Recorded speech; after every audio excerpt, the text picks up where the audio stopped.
Hey everybody, this is Jess again, back with another video. And it is going to be about a couple random things, so stay tuned if you want to hear about a couple random things. First thing I want to mention is things that I would like to change about the blind community. I'd like for there to be a dating website for us, and maybe not necessarily dating, but it could be like a social website. Essentially, of course, it could turn into a dating website, but something where we can connect from, of course, like just like regular social media, from all parts of the world. I think that that would be really resourceful, really useful for us. I really want to see like no pun intended, but I really want to see like just like how at the movies, when you go to the movies and there's like Bluetooth headphones for you to be able to put in so that there's auto description through your headphones, and everybody else, you know, around you can watch the movie without it, you know, disrupting their point of view of the movie. Of course, I want to see people give blind people more of a chance at employment, because a lot of us are unemployed, unfortunately, and don't give us a chance. And I don't know, some people don't realize that it's like not necessarily for everybody, but speaking for myself, it's a like strictly physical disability. Like my brain still works just fine aside from the fact that I'm crazy. But anyway, yeah, I would say that more job opportunities. I guess those are the key things that I'd like to see changed in the blind community. I'll just have to tag on more to this video later, because I do want to talk about like how much it is to keep like the uphold of being a woman. Some guys may not want to hear about it, but I just think it's important that people are aware of how hard it is sometimes, or I don't want to say how hard it is, but maybe like the maintenance. Of course, there's natural things that come with being a woman. So, I mean, women-related items are not always affordable, is the first thing. Then we also have to keep up with our hair, which is, I don't want to say it's not affordable, but adding all these things up, it starts to get a little, you know, like pricey. So hair sometimes can be anywhere from like 80 bucks to like 120 bucks on a good day, like every 2 weeks maybe. And then of course, like, I don't know, for girls who do wear makeup, I try not to, because I like to keep a natural look, and just like enhance natural beauty. That's what I'm about. That's why I'm wearing mascara, of course. For those who get makeup, good quality makeup is not cheap. It is so expensive these days. Like, I got a concealer. It's either concealer or foundation. Like I said, I don't really use makeup like that. But the liquid kind, whatever that is, it was $200.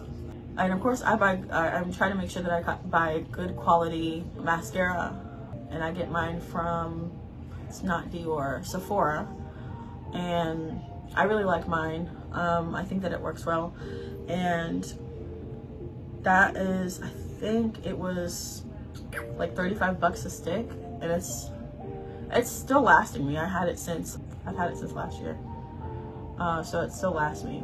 So yeah, makeup can be like, let's say that like makeup is roughly maybe 100, anywhere to 100 or $200. Then we have to keep up with accessories in general, like earrings or necklaces or piercings or things like that. Of course, that can go like in a unisex way. Like, of course, guys have piercings also and wear jewelry. Those things can get pretty pricey as well. I would say jewelry generally, I don't want to say lower class, but can start at 75 bucks to like $150. Good quality, I don't want to say good quality clothing, but like cute clothes, cute dresses and outfits and things like that. Fortunately, we have Shein, and that stuff, they have really cute stuff for really affordable prices. So I definitely recommend that. I would say another one is probably like waxing. And of course, that's up to your discretion and your like choice of what you wax, but I do like a head to toe thing, And that stuff is, after like a 20% tip, it could be like 350 bucks, which is, I don't want to say that that's ridiculous because it's good quality waxing at like European waxing, but it gets really expensive really quick. Like I spent, oh gosh, thinking about it now, it's really hurting my heart and my wallet. I spent 140 bucks to get three different kinds of waxing, and of course that doesn't cover a lot of other things that don't need to be waxed, but if you prefer to be waxed, so that's pretty pricey as well. Then I would say shoes, obviously heels, or like even cute flats can be pretty expensive. Those start at 45, 50 bucks. Let's see, what else do we have to keep up with? Like getting our nails done, you know, if there's girls that like doing that. I like to keep, well, not like to keep mine short, but I play sports on the weekends in the blind community, so there's no point in me getting my nails done. I'm just gonna piss myself off when I snap my French tip. It ain't worth it, so it ain't worth the money. But I know mine are 70 bucks, and then you have to tip, you know, your, what do they call it? Your nail tech, and that's, you gotta tip them 20%, or I don't know, I feel like they're satisfied with 10 bucks, $10, $15, maybe 20 bucks. Of course, you know, it's everyone's choice, whether you go to the gym or you don't. And having to diet, that's also, everyone's different. I have to say about that. Women's bodies do tend to carry a little bit more fat than men do. I mean, because we're females, so I mean, we're supposed to be fluffy in certain areas, you know what I'm saying? So it's not as easy for us to lose weight. So it's like we gotta buy certain products to make sure that we keep ourselves healthy. And stuff like that. Not that guys don't have to keep themselves healthy. And for the women's group, I can't speak for the men. Or the trees, because I'm not the Lorax. Another thing, yeah, working out. Like, there's a lot of women out here that are under pressure to work out. And I guess like look a certain way. I can say that I even get that way sometimes. And then there are certain things that, of course, like you'll want to target, and just like balancing out a diet on top of like hormones, it can be difficult sometimes. You have to keep up with a membership, and the prices of expensive food, like good quality food, has gone up a little bit. Yeah, so I think that covers a lot of it. So and again, I'm not saying this to pull men down. You guys hate it when we mention that, or I don't know, some guys hate it when we mention that, like, okay, well, you know, we bear the child, like holding the child, you know, and going through monthly pains and things like that, so, and birthing the child. But anyways, I don't even want to think about that. No, I'm not ready to think about that. Oh yeah, and then I forgot to talk about the smell good stuff, because I love, that's my kick, is definitely like perfumes and lotions and scents, and even like deodorants that smell like really good, and good quality things like that are not cheap also. All of those at least start at 20 bucks. And I buy like high quality perfume, so that stuff ain't cheap either. It can it could be anywhere from like $100 to $200. But yeah, like I said, mentioning this to just make people aware about the maintenance of having to keep up with being a woman. I'm not sure if, you know, maybe half of you knew this already, but I definitely just wanted to put that out there. It may be a touchy subject, so I may or may not leave this in here. To me, and my perspective, that some people have already said, and I'm going to, I don't want to say I'm throwing anybody under the bus, but I'm going to use white chicks for an example of this. And yeah, if this is going to upset you, or I'm sorry, it's gonna, some people say it like ruins your childhood, I would stop here. But I would definitely say like the hidden things in Shrek, like don't get me wrong, that I still like Shrek and I watch Shrek, but a lot of this stuff is very related to like culture of being in the Black community, that Shrek lives in, I don't want to call it, like he lives in the swamp as far as like neighborhoods go of, you know, where certain people live. Then in the Forever After movie, or just in general, they like put the ogres in shackles. And they're often misunderstood, and people are always scared of them. Everybody's always scared of a big green ogre. And even like in the other earlier movies, the mother was like, oh, Shrek, just because you're an ogre doesn't mean you have to eat like one. And no discrediting, I love Donkey. So, but they did make somebody who was, you know, one of the black actors an animal.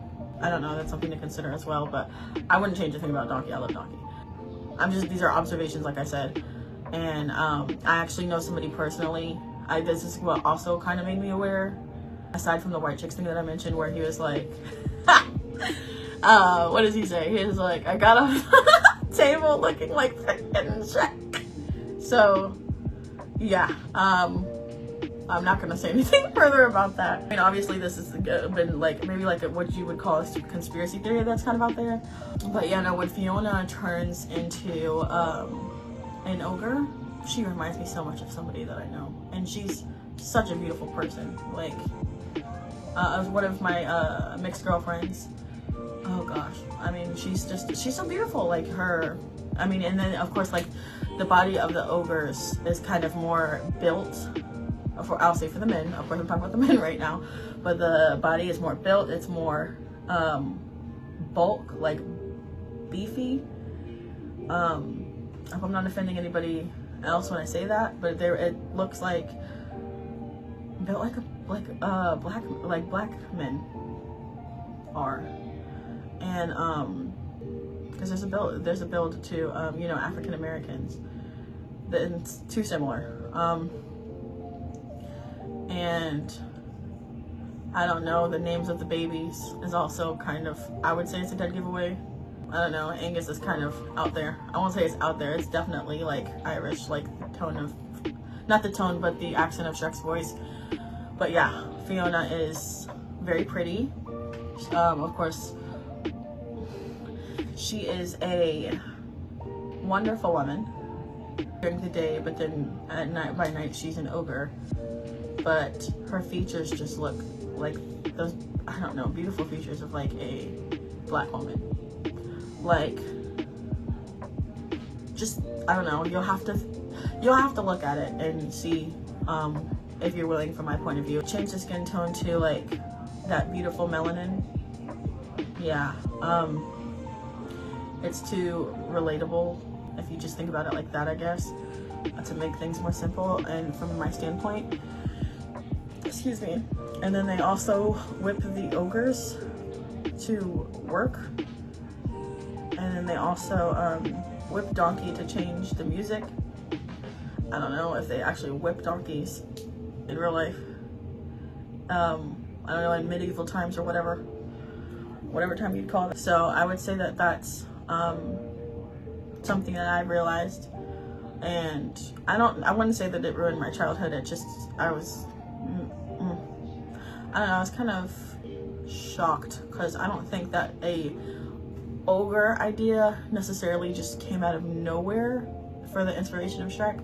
But it's like, I don't want to say a similarity, but a perception. It's kind of like perception. It's like equal perception of what the black community has, or the African American community has dealt with. But yeah, so I guess that would be what I mentioned about that. And I think that that's all.